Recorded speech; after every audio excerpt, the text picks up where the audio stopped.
Bonjour à toutes et à tous. Le handicap est au cœur de cette édition à l'occasion du 58e congrès de l'école inclusive ce week-end à Lille. Eh bien, nous nous sommes intéressés au rapport Plus simple la vie du gouvernement. Celui-ci regroupe 10 000 témoignages de personnes handicapées, de leurs proches, mais aussi des professionnels les entourant. Un rapport qui annonce 113 propositions pour améliorer la vie de ces personnes. Il a été remis d'ailleurs au Premier ministre et à Sophie Cluzel, la secrétaire d'État chargée des personnes handicapées.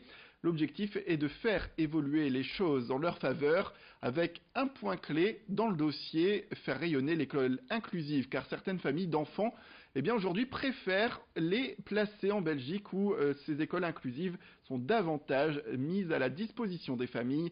Tout de suite, la secrétaire d'État au micro de Vincent Vieillard. Je me suis rendue en Belgique justement pour voir, j'ai visité des établissements. C'est l'optique de cette réponse accompagnée pour tous, pour qu'on puisse vraiment avoir une réponse de proximité pour la famille.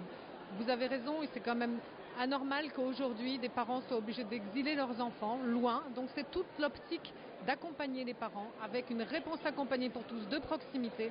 Et pour cela, c'est tout l'appui des associations justement qui sont en train de travailler sur beaucoup plus de souplesse, pouvoir ouvrir les portes des établissements à plus d'enfants, pouvoir nous, l'État, accompagner ces établissements pour avoir une meilleure réponse de proximité.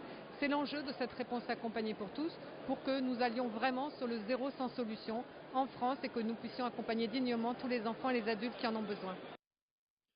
Ce samedi, une dizaine de militants du groupe F étaient réunis dans la région pour sensibiliser aux violences faites aux femmes. D'après un sondage publié l'année dernière, une femme sur deux aurait déjà subi des violences sexuelles. Le groupe F distribue donc régulièrement des conseils partout où il le peut pour lutter contre ce fléau. L'objectif est de détecter au plus tôt les violences en parlant avec la victime et de l'orienter également vers un numéro spécial. Il s'agit du 0800 05 95 95 0800 05 95 95. L'idée étant de faire reculer ces violences. Alexis Tessier était avec le groupe F pour les suivre durant leur démarche. La sensibilisation, c'est savoir détecter les violences autour de soi, savoir en parler, savoir quoi répondre à une victime et puis savoir comment l'orienter surtout, parce qu'on pense que s'il y a plus de plaintes déposées, aujourd'hui seule une personne victime de viol sur 10 porte plainte, on va pouvoir vraiment empêcher les récidivistes par exemple, et puis aussi créer un peu plus de peur chez les agresseurs finalement, les agresseurs et les violeurs.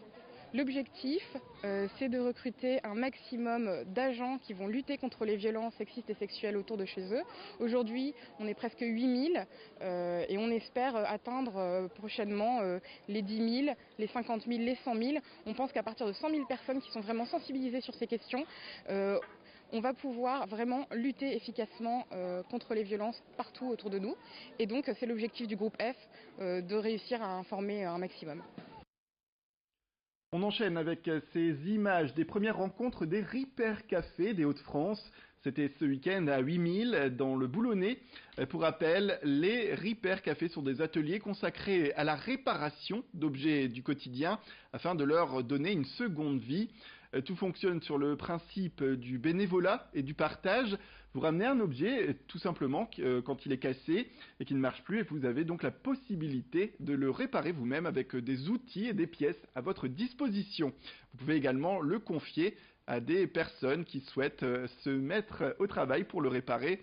On compte aujourd'hui près de 40 Repair Café dans les Hauts-de-France et ces premières rencontres avaient un objectif, celui de mutualiser les expériences. Louis Caillé était sur place. On vient de passer la 1000e réparation en 2 ans, donc c'est assez respectable on va dire. Depuis le mois de septembre, il n'y a plus aucune affiche qu'on mette dans les lieux publics pour inciter des personnes à venir nous trouver pour réparer avec elles, puisque le fondement du Repair Café c'est de réparer avec et non pas réparer pour, parce qu'on est débordé. Voilà, à chaque ouverture, ça nous est arrivé d'avoir jusqu'à 35 personnes qui attendaient au moment de l'ouverture. Donc je pense que le grand besoin c'est d'essaimer et de semer, de mailler le territoire de façon très fine pour pour que les heures d'ouverture, par exemple, puissent correspondre à les besoins. Et on termine cette édition avec un coureur de l'Odo-Marois, pas comme les autres, découvrez-le plus tôt. Là, c'est le départ du marathon 2009 New York. Et là, j'étais en carnavaleux et Manhattan est là au fond. Là, c'est avec mon chien, le Watt Cassel, avec Gérard Cocampo. Là, j'étais en chinois et mon chien, Frimos, il faisait le Watt Cassel, vous voyez? À 70 ans, Jean-Claude Dallier est inépuisable. 3 fois par semaine, il court à raison de 18 km pour rester en forme et préparer ses courses. 103 marathons en 18 ans, soit une moyenne de 6 par an pour celui qui s'y est mis à 52 ans passés. Dernière course en date, celle du viaduc de Millau avec ses 23 km 700.